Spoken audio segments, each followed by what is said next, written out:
রাধে রাধে বন্ধুরা, জয়গোপাল ব্লগসে আপনাদের সবাইকে সুস্বাগতম। আশা করছি সবাই ভালো আছেন, আমরা ভালো আছি। তো বন্ধুরা, ভাগনার স্কুলে আজ সাংস্কৃতিক অনুষ্ঠান, তাই যেহেতু বর্তমানে কুম্ভের যোগ চলছে, তাই আমাদের এখানে মহাকুম্ভ যে সৃষ্টি হয়েছে সেটা নিয়ে, যে সমুদ্র মন্থন হয়েছিল যার দ্বারা মহাকুম্ভ সৃষ্টি হয়েছে, সেটা নিয়ে একটি ছোট্ট নাটকের আয়োজন করা হয়েছে। তো নাটকটি হবে, আপনারা সঙ্গে থাকুন আর ব্লগটি দেখতে থাকুন।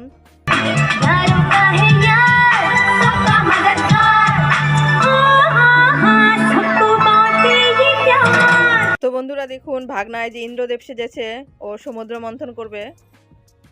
দেবগণের মধ্যে ইন্দ্রদেব আমার সঙ্গে রয়েছে।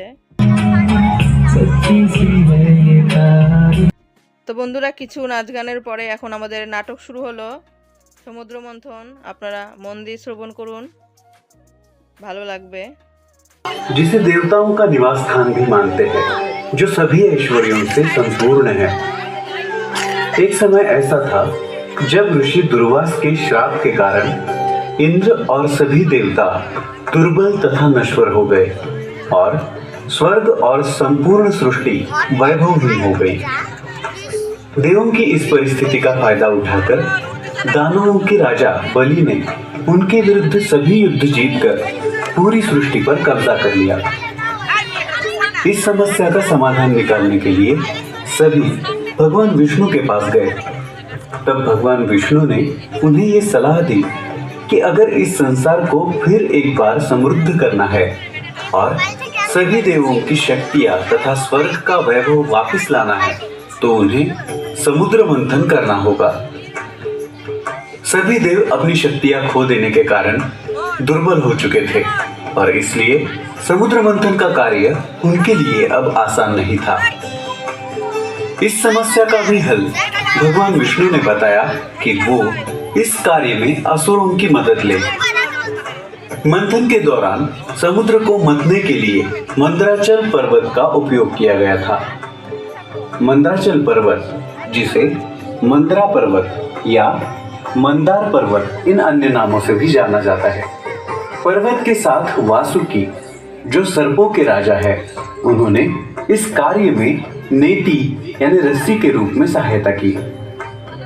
वासुकी नाग की पूंछ वाला हिस्सा देवताओं ने पकड़ा, तो मुख की तरफ का हिस्सा दानवों ने। समुद्र मंथन के दौरान मंदराचल पर्वत को सहारा देने के लिए भगवान विष्णु ने कूर्म यानी एक कछुए का अवतार लिया और आरंभ हुआ समुद्र मंथन।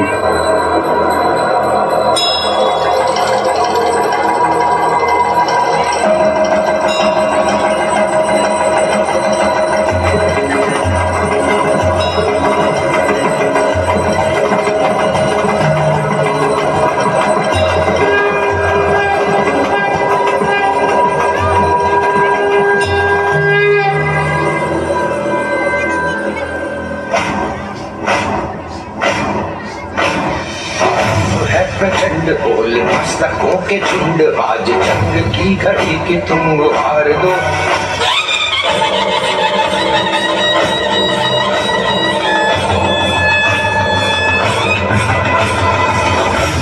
प्रचंड बोल मस्तकों के झुंड, आज जंग की घड़ी के तुम हार दो।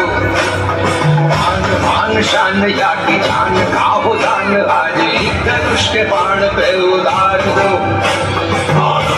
प्रचंड बोल मस्तकों के झुंड, आज जंग की घड़ी की तुम हार दो। मान मान शान या की जान का हो दान, आज धनुष के बाण पे उतार दो। आरंभ है प्रचंड। मंथन के दौरान आइए जानते हैं इन रत्नों के बारे में। हलाहल। समुद्र मंथन के दौरान सबसे पहले उत्पत्ति हुई हलाहल की। हलाहल या कालकूट एक ऐसा विष था जो देव और दैत्य दोनों के लिए हानिकारक था। अमृत को तो सभी देवताओं में बांटा गया, किंतु विष को किसी भी देवताओं या दानवों ने स्वीकार नहीं किया। तभी प्रकट हुए हमारे महादेव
शिवजी ने उस विष को ग्रहण किया तब माता पार्वती चिंतित और सहमी सी थी।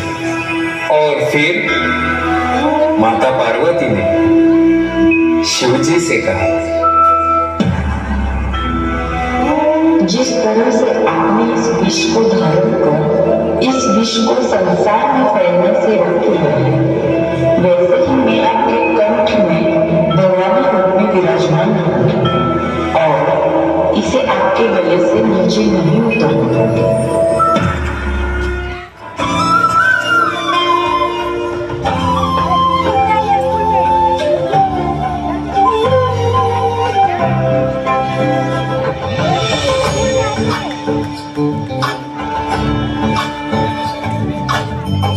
चंद्रचूड शिव शंकर पार्वती रमणाय निनगे नमो नमो। चंद्रचूड शिव शंकर पार्वती रमणाय निनगे नमो नमो। सुंदर कर विराज धर, सुंदर कर विराज गंगाधर गज श्यामांबर गंगाधर गज श्यामांबर। चंद्रचूड शिव शंकर पार्वती रमणाय निनगे नमो नमो। कामधेनु गाय। पुराणों में कामधेनु गाय को मनोकामनाएं पूरी करने वाली गाय बताया गया है। कहते हैं कि इस गाय को समुद्र मंथन के पश्चात ऋषि वशिष्ठ को दिया गया था। उन्हें सुरभि, सुनंदा, सुमन इन अन्य नामों से भी पूछते हैं। उच्चैश्रवा घोड़ा। ये 7 मुखों वाला सफेद रंग का घोड़ा था। इसे सभी घोड़ों में सबसे तेज घोड़ा माना जाता है। माना जाता है कि मंथन के पश्चात ये घोड़ा असुरों के राजा बलि ने रख लिया था। कुछ मान्यताओं के अनुसार ये घोड़ा भगवान इंद्र को प्रदान हुआ था। इसके अलावा ऐसा भी कहते हैं कि ये घोड़ा सूर्य देव का वाहन है। ऐरावत। फिर उत्पत्ति हुई ऐरावत की, जो कि एक सफेद रंग और 4 दांतों वाला एक सुंदर हाथी था। ऐरावत इंद्रदेव का वाहन है और इस वजह से इसे इंद्रपुंज या इंद्रहस्ती भी कहते हैं। ईरा का अर्थ होता है जल और इस हाथी की उत्पत्ति जल से होने के कारण इसे ऐरावत कहा जाता है। कौस्तुभ मणि। ऐरावत के बाद आया कौस्तुभ मणि, जिसे भगवान विष्णु ने अपने हृदय पे धारण किया। कल्पवृक्ष। जिस तरह कामधेनु गाय को इच्छा पूर्ति करने वाली कहा जाता है, उसी तरह पुराणों में कल्प वृक्ष को इच्छा पूर्ति का पेड़ कहा गया है। इस वृक्ष को इंद्रदेव को दिया गया था। इस वृक्ष को कल्पद्रुम, कल्पद्रुम के नामों से भी जाना जाता है। पारिजात वृक्ष। इस मंत्र से पारिजात वृक्ष की उत्पत्ति है। पारिजात वृक्ष के देवी देवताओं की पूजा में अधिकतर इस्तेमाल किया जाता है। भगवान इंद्र ने इस वृक्ष की स्थापना स्वर्ग लोक में की थी और ऐसा भी मानते हैं कि इस वृक्ष को भगवान श्री कृष्ण धरती पर लेकर आए। वारुणी। पारिजात वृक्ष के बाद उत्पत्ति हुई वारुणी यानी मदिरा की, जिसे दैत्यों को दिया गया। रंभा। वारुणी के बाद प्रकट हुई रंभा, जो मान्यता के अनुसार इंद्रदेव के दरबार की प्रमुख अप्सरा है।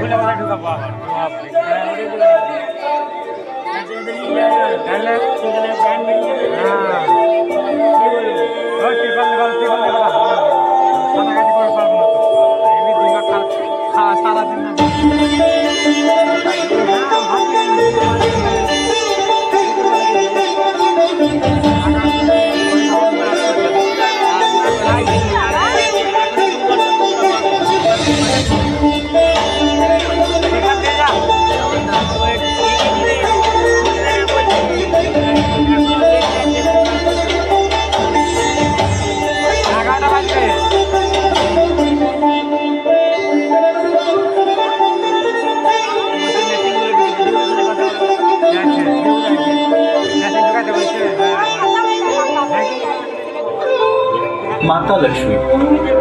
फिर कमल के आसन में विराजमान समुद्र में से प्रकट हुई माँ लक्ष्मी। सभी असुर और देवता चाहते थे कि लक्ष्मी उन्हें मिले, परंतु माँ लक्ष्मी ने स्वयं ही भगवान विष्णु को अपना वर चुन लिया।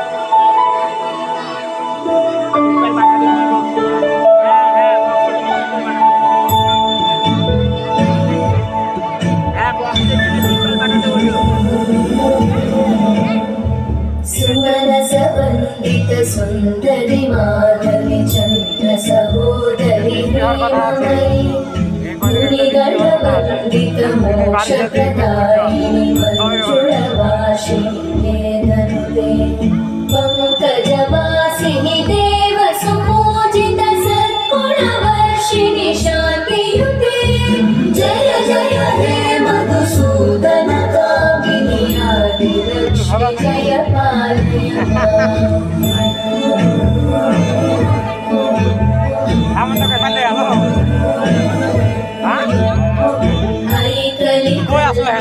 नाशिनि कामिनि वैदिकवेदमयि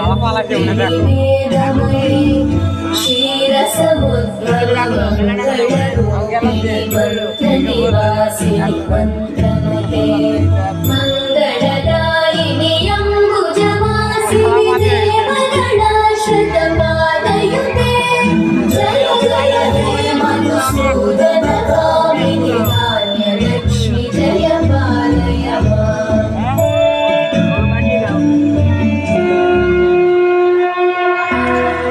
पांचजन्य शंख। समुद्र मंथन से पांचजन्य नाम का शंख प्रकट हुआ, जिसे भगवान विष्णु को प्रदान किया गया। चंद्रमा। चंद्रमा की उत्पत्ति भी समुद्र मंथन से हुई। चंद्रमा को भगवान शिव के मस्तक पर स्थान दिया गया। धन्वंतरी और अमृत। आखिर में भगवान धन्वंतरी अपने हाथ में अमृत के घड़े के साथ प्रकट हुए। पुराणों के अनुसार धन्वंतरी इस विश्व के सबसे महान चिकित्सक और आयुर्वेद के देवता माने जाते हैं। धन्वंतरी को भगवान विष्णु के अवतारों में से एक माना जाता है। ऐसी मान्यता है कि अमृत का सेवन करने से अमरत्व प्राप्त होता है, जिस कारण इस अमृत को पाने के लिए देवों और दैत्यों में भगदड़ मच गई। अमृत को दैत्यों से बचाने के लिए भगवान विष्णु के वाहन गरुड़ अमृत के घड़े को लेकर उड़ने लगे और उड़ते समय उस घड़े से 4 जगहों पर अमृत की बूंदें गिरी, जो थी प्रयागराज, हरिद्वार, उज्जैन और नासिक। और इस वजह से इन जगहों पर कुंभ मेला आयोजित होता है। सभी प्रयत्नों के बाद भगवान विष्णु ने मोहिनी अवतार लिया और दैत्यों का ध्यान विचलित किया।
তো বন্ধুরা, আমাদের সমুদ্র মন্থন আজ এই পর্যন্তই ছিল।